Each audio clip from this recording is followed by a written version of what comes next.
Hi everyone, welcome back. In this lesson, we are going to learn how to insert a table in an EasyEDA schematic. When designing a circuit, we often need to add tables. For example, to list components, write project notes, or record parameter dates. So let's go through the steps by one. First, look at the toolbar at the top of the drawing area. You will find an icon that looks like a little grid or table. Click on it, and you'll enter the table placement mode. Next, a window called Table Properties will pop up.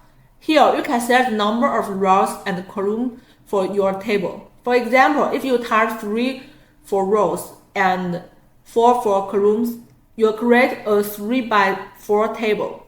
After setting it up, click the OK button on the bottom. Now you can drag your mouse to adjust the size of the table, both its width and height, before placing it on the schematic. And there you go. Your table is now added to the schematic. You can click directly inside any cell to enter text, or resize the table to make it fit nicely on your page layout. On the right-hand Properties panel, you also find more options to fine-tune the app appearance.